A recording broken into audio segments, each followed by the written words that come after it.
Buenos días tengan todos, mi nombre es Jonier Alfonso Salgado Ortega y junto a mis compañeros Luisa Fernanda García y Luisa Fernanda Vergara y mi compañero Orlando Erazo les estaremos exponiendo acerca de lo que son las preferencias del consumidor.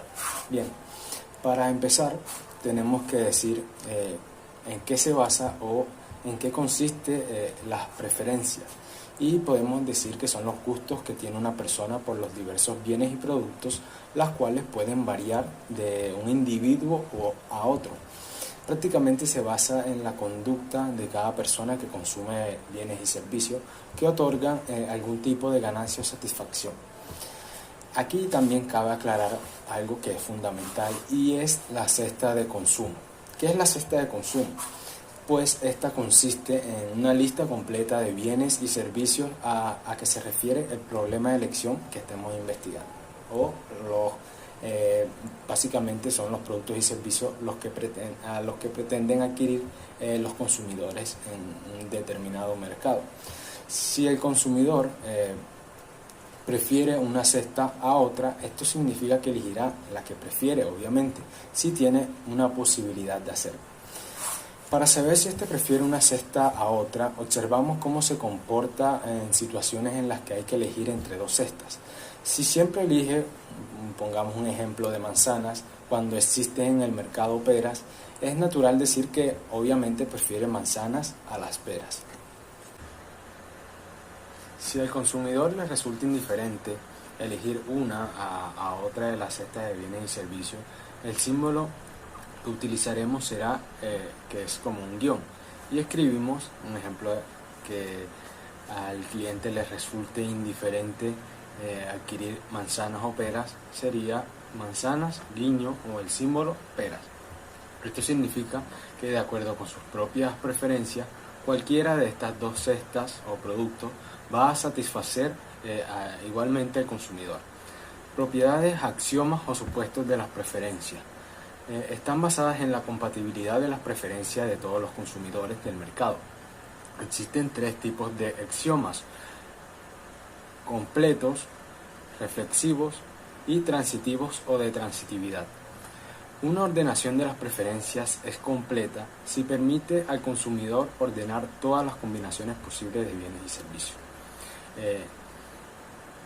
Cuando hablamos de axiomas reflexivos, recae en él mismo, es lo que vale por sí mismo sin tomar en cuenta otro producto. Es decir, que cualquier cesta de consumo es al menos tan buena como ella misma. Y por último, cuando afirmamos que la ordenación de las preferencias de un consumidor es transitiva o de transitividad, quiere decir que dada tres cestas cualquiera, por ejemplo, podemos tomar X, Y y Z, si el consumidor prefiere la X a la Y y del mismo modo prefiere la Y que la Z, entonces esto quiere decir que el consumidor o la persona que vaya a adquirir la cesta siempre va a preferir la X que a la Z. Eso sería todo. Ahora sigue mi compañera Luisa. A continuación les voy a hablar sobre las curvas de indiferencia. Como anteriormente les mencionó mi compañero, la teoría del consumidor se formula en las preferencias que satisfagan los tres axiomas antes mencionados. De igual forma, es de utilidad describirlas gráficamente mediante unas curvas de indiferencia. De forma que en el plano cartesiano, en cada eje representa el consumo de dos tipos de bienes por parte de un individuo. Escogemos una cesta de consumo y al sombrear todas las partes que prefieren débilmente esta, el área tiene como nombre conjunto preferido débilmente. Las setas de fronteras de este conjunto, es decir, aquellas que el consumidor considera indiferentes, constituyen la curva de indiferencia. Si no aportamos de otros supuestos sobre las preferencias de curvas de indiferencia, pueden adoptar formas realmente peculiares. Pero incluso en este nivel general podemos formular un importante principio de ellas. Las curvas de indiferencia que se representan en distintos niveles de preferencias no se pueden cortar. Hola, mi nombre es Luisa Vergara, soy estudiante de contaduría y ahorita les estaré hablando acerca de ejemplos de preferencia. Entre esos hablaremos de sustitutos perfectos. Estos son aquellos que pueden satisfacer la misma necesidad de una misma forma. Cuando hablamos del consumidor, percibe a un bien sustituto como capaz de ser usado en lugar de otro. En el ejemplo que les doy es que si tenemos un billete de 10.000 y para el sustituto perfecto debe ser otro billete de 10.000. Y otro ejemplo sería si tenemos dos lingotes de oro, para suplir el sustituto perfecto debe ser la misma calidad del producto, que son 2 lingotes de oro.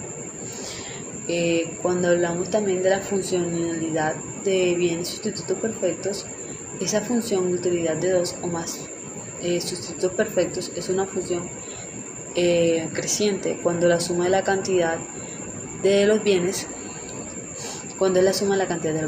exactamente. Existen varias fórmulas que satisfacen la restricción y que pueden describir matemáticamente la función de la utilidad de bienes y sustitutos perfectos. Ahorita les estaremos hablando de los complementarios perfectos. Cuando hablamos de complementarios perfectos, en general es fácil de entender que estos complementarios no son más que aquellos bienes que usualmente consumen en forma conjunta, o que cuentan con una capacidad de otorgar una mayor utilidad o sin consumidos en forma conjunta. De este modo, para los que tendrían el ejemplo más típico que siempre estamos observando es que el de los zapatos. Nadie compra un zapato para el pie izquierdo sin comprar también el otro zapato del pie derecho. Pues por lo general nosotros compramos los 2 pares de zapatos, pero si nos vendieran un solo zapato, que sería de cada pie, por ejemplo el izquierdo, y costara más el precio, entonces aunque podría costar más el precio, entonces no compraríamos ninguno de los 2, porque uno de ellos no puedes pagarlo y quedarte solo con uno de los 2 no tiene ningún sentido.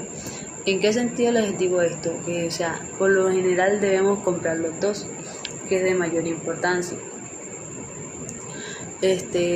Ahorita entonces empezamos con los males. Un mal es una mercancía que no le agrada al consumidor. Sobre el eje Y se mide la cantidad del mal, sobre el eje de las X se mide la cantidad del producto que le agrada al consumidor. Las curvas de indiferencia tienen pendiente positiva, y debido a esto, que si queremos que el consumidor acepte una unidad adicional del producto que no le agrada, deberemos entonces compensarlo o recompensarlo con una mayor cantidad de producto que sí le agrada, para que se mantenga sobre la misma curva de indiferencia. Entonces, seguimos con los neutrales.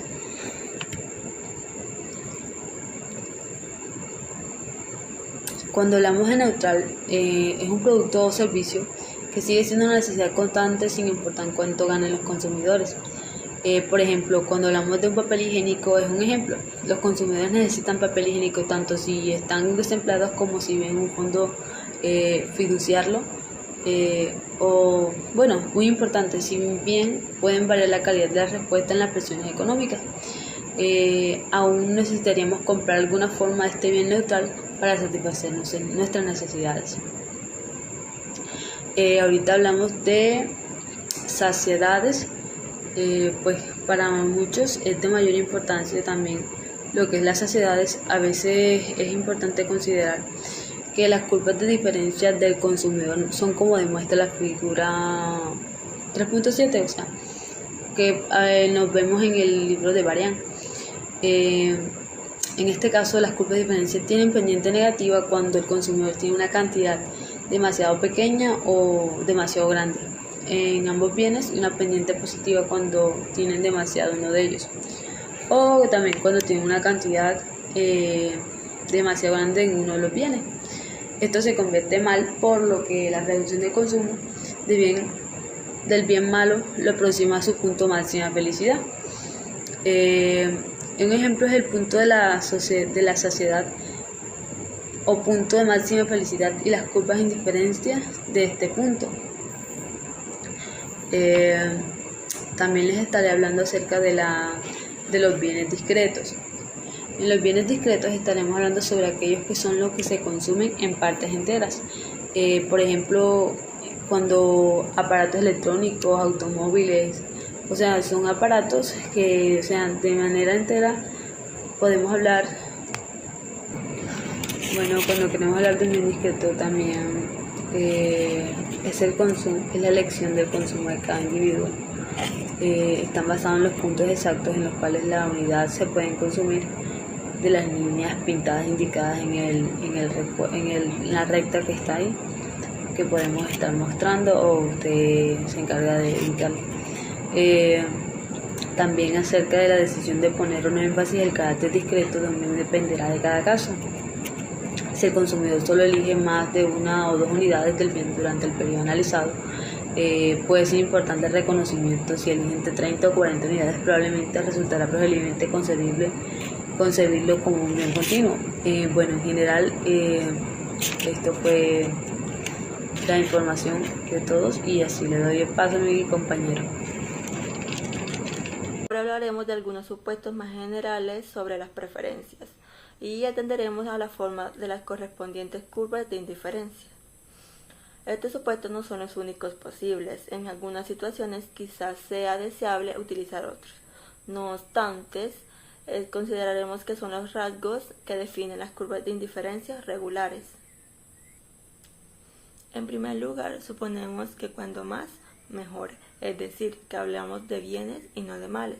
Más concretamente, si x1, x2 es una cesta de bienes y y1 y y2 es otra que contiene al menos la misma cantidad de ambos bienes y más de uno de ellos, y1 y y2 es indiferente a x1 x2.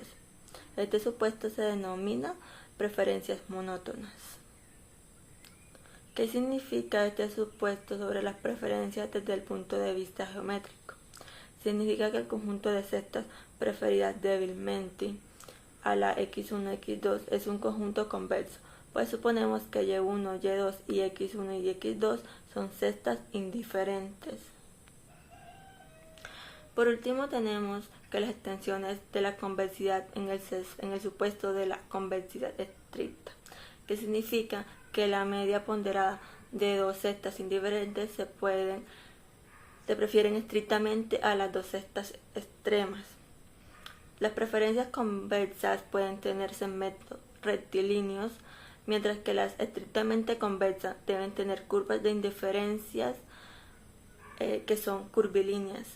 Las preferencias por dos bienes que son sustitutos perfectos son convexos, pero no estrictamente convexas. Buenos días, mi nombre es Orlando José Arazo. En el día de hoy hablaré sobre la relación marginal de sustitución. Muchas veces es útil referirse a la pendiente de la curva de indiferencia en un determinado punto, tanto es así que recibe incluso un nombre, se llama relación marginal de sustitución, debido a que mide la relación que el consumidor está dispuesto a sustituir por otro bien. Supongamos que le quitamos un poco del bien 1, delta x1, y le damos a delta x2, que es una cantidad suficiente para que vuelva a su curva de indiferencia, por lo que disfruta exactamente del mismo nivel de bienestar que antes de esta situación de x1 por x2, delta x2 sobre delta x1. Es la relación que el consumidor está dispuesto a sustituir el bien 1 por el 2. Imagínense que ahora delta x1 es una variación muy pequeña, es decir, una variación marginal. En ese caso, el coeficiente delta x2 sobre delta x1 mide la relación marginal de sustitución del bien 1 por el 2. A medida que disminuye el delta x1, delta x2 sobre delta x1 se aproxima a la pendiente de la curva de indiferencia, y la relación marginal de sustitución mide la pendiente de la curva de indiferencia. Cuando escribamos el cociente delta x2 sobre delta x1, siempre supondremos que tanto el numerador como el denominador son cifras pequeñas que representan variaciones marginales con respecto a la cesta del consumo inicial. Por lo tanto, el cociente que define la relación marginal de sustitución siempre describirá la pendiente de la curva de indiferencia, es decir, la relación en la que el consumidor está dispuesto a sacrificar una pequeña cantidad del bien 1 a cambio de un pequeño aumento del consumo del bien 2. Una característica algo desconcertante de la relación marginal de sustitución es el hecho de que sea normalmente negativa. Ya hemos visto que las preferencias monótonas implican que las curvas de indiferencia deben tener una pendiente negativa, dado que la relación marginal de sustitución es la medida numérica de la pendiente de una curva de indiferencia. Naturalmente será negativa. Por otra parte, les hablaré sobre las otras interpretaciones de la relación marginal de sustitución. Hemos dicho que la relación marginal de sustitución mide la relación a la que el consumidor empezaría a estar dispuesto a sustituir un bien por el otro. También podríamos afirmar que se encuentra en el punto en que se comienza a estar dispuesto a pagar una cierta cantidad del bien 1 para conseguir algo más del 2. Esa es algo por la que algunas veces oímos decir que el pendiente de la curva de indiferencia mide la disposición marginal a pagar. Si el bien 1 representa el consumo de todos los demás bienes y se mide en la cantidad de euros que podemos gastar en ellos, la interpretación de la disposición marginal a pagar es muy natural. La relación marginal de sustitución del bien 1 por el 2 es la cantidad de euros que estamos dispuestos a detraer del gasto de los demás bienes para consumir algo más del 2. Por lo tanto, mide la disposición marginal a renunciar a algunos euros para consumir una cantidad mayor del bien 2, pero renunciar a esos euros, que es exactamente lo mismo pagarlo para consumir una cantidad algo mayor del bien 2. El intercambio a una determinada relación, esta figura, el consumidor intercambia los bienes a una relación de intercambio E, lo que implica que puede desplazarse a lo largo de una recta que tiene una pendiente E. Cuando se utiliza la interpretación de la relación marginal de sustitución basada en la disposición marginal a pagar, debe tenerse especial cuidado en subrayar el término marginal como el término de disposición. La relación marginal de sustitución mide la cantidad del bien 1 que estamos dispuestos a pagar por una cantidad marginal del consumo adicional del 2, lo que tengamos que pagar. Es realmente por una cantidad dada de consumo adicional puede ser diferente de lo que estamos dispuestos a pagar. Seguidamente, la relación marginal de sustitución y las preferencias. A veces resulta útil describir la forma de las curvas de indiferencia en función de la relación marginal de sustitución. Por ejemplo, las curvas de indiferencia de los sustitutivos perfectos se caracterizan por el hecho de que la relación marginal de sustitución es constante e igual a menos 1. En el caso de los neutrales se caracteriza por el hecho de que la relación marginal de sustitución es infinita en todos los puntos. Las preferencias por los comportamientos perfectos se caracterizan por el hecho de que la relación marginal de sustitución no puede ser más de 0 o ser más que 0 o infinita. Ya hemos señalado que el supuesto de que las preferencias son monótonas implican que las curvas de indiferencia deben tener una pendiente negativa, por lo que la relación marginal de sustitución siempre implica reducir el consumo de un bien para conseguir una mayor cantidad del otro. En el caso de las curvas de indiferencias convexas corresponde a otro tipo más de relación marginal de sustitución. Cuando las curvas de indiferencia son convexas, la relación marginal de sustitución, la pendiente de la curva de indiferencia, disminuye cuando aumentamos x1. Por lo tanto, las curvas de indiferencia muestran una relación marginal de sustitución decreciente, lo cual significa que la cantidad del bien 1 a la que esta dispuesta a renunciar a cambio de una cantidad adicional del bien 2 aumenta a medida que aumenta la cantidad del bien 1.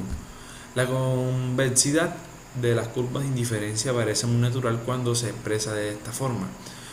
Cuanto mayor sea la cantidad que tengamos de un bien, más dispuestos estaremos a renunciar a una parte de él a cambio de otro. Recuérdese, sin embargo, el ejemplo del helado y las aceitunas. Este supuesto podría ser válido en el caso de algunos pares de bienes. Y ya con eso doy finalizada mi intervención.